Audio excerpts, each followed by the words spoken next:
Hello, good morning செல்லுங்களா. இங்கே பாருங்கள், அம்மா வீட்டில் வந்து சோத்து கத்தாழை 2 எடுத்து வந்துருக்குறேன். இதில் வந்து நான் கொஞ்சம் முகத்துக்கு போடுறது காலி ஆயிடுச்சு, செய்ய போகிறேன். போன வாட்டி செய்யும்போது சரியாக இது பண்ணலன்னு நாங்கள், அதனால் இப்போ ரெடி பண்ணி காட்ட போகிறேங்க.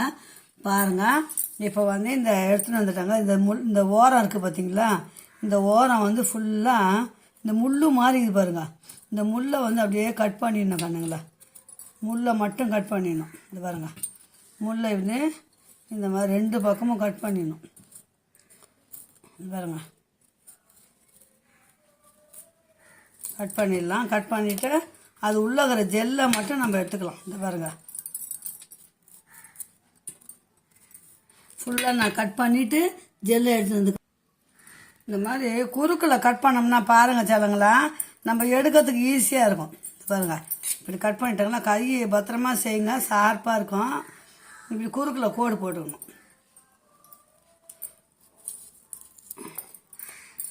பாருங்க, இப்படி கோடு போட்டோம்னா எடுக்கும்போது நமக்கு இன்னும் அவன் ஈஸியாக இருக்கும். இந்த பாருங்க, வருதுங்களா? இந்த பாருங்க, அப்படியே சீவுற மாதிரி அந்த ஜெல்லுங்க மட்டும் எடுத்துக்கணுங்க.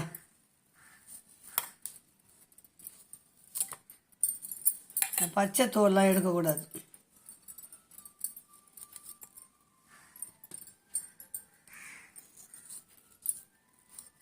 இந்த பாருங்க, வழுக்குது ஒரே.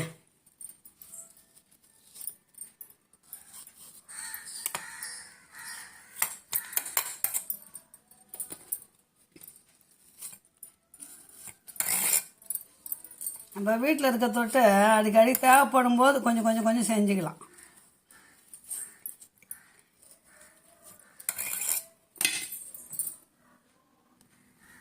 இப்போ பாருங்கள் ஃப்ரெண்ட்ஸ், இப்போ வந்து இது ஒரு 50 கிராம் இருக்கும்னு வச்சுக்கோங்க. 50 கிராம் ஜெல் எடுத்துருக்குறேன்.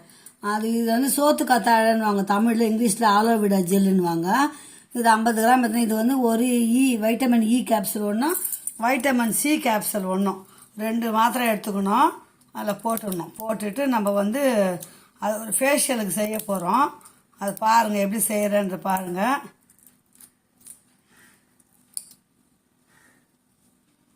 இப்போ வந்து இதை கட் பண்ணிடணும்.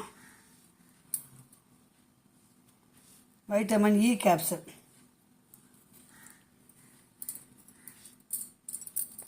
இது வந்து வைட்டமின் சி, 2த்தையும் போட்டு ஜெல்லு அரைச்சிட்டு வந்துடலாம் போயிட்டு. பிள்ளைங்களா, இது வந்து அரைச்சிட்டு வந்துட்டு, ஆனால் இப்போதுக்கு வந்து இது கொஞ்சம் லிக்விட் ஃபார்மில் தான் இருக்குது, மிக்சியில் போட்டு அரைச்சதும். இது வந்து நம்ம ஃப்ரீசரில் வச்சுக்கணும். தேவைப்படும் போது கொஞ்சம் எடுத்து நம்ம ஃபேஸில் அப்ளை பண்ணிட்டோம்னா கருவளையம் போகும், முகம் நல்லா பொலிவுடன் இருக்குங்க. அது பாருங்கள், இப்படி எடுத்துக்கணுங்க. தொட்டு இது பாருங்கள், இது மேலே அப்படியே நான் ஃபேஸில் தடவில், அதனால் உங்களுக்கு ஹேண்டில் தடவி காட்டுறேன். நல்லா ஒரு 10 நிமிஷம் அப்படியே போச்சுன்னு வச்சுங்களேன். அப்படியே விடணும். நல்லா 10 நிமிஷங்க நல்லா மசாஜ் மாதிரி பண்ணிட்டோம்னா 10 நிமிஷம் பொறுத்து முகத்தை கழுவிடணும். நல்லா தொட்டு இது பாருங்கள், ஃப்ரீசரில் வச்சு யூஸ் பண்ணுங்க. கொஞ்சம் முன்னாடி எடுத்து வச்சு கொஞ்சம் நல்லா முகத்தில் தடவிக்குங்க. உடம்பு முகத்துக்கு அவ்வளோ பொலிவாக இருக்குங்க. Vitamin E capsule, vitamin C capsule வாங்கி வச்சுக்கோங்க. தேவைப்போ நம்ம வீட்டில் இருக்கிறதில்ல சோத்து கத்தாழை 2 எடுத்தோமா கொஞ்சம் போட்டு வச்சுக்கணுமா, யூஸ் ஆகுங்க. இது பலனுள்ள டிப்ஸாக இருந்தால் எனக்கு ஒரு லைக் பண்ணுங்கள், ஷேர் பண்ணுங்கள், கமெண்ட் பண்ணுங்கள். அம்மா சேனலை சப்ஸ்கிரைப் பண்ணுங்கள். ஓகே, பாய் செல்லுங்களா, பாய்.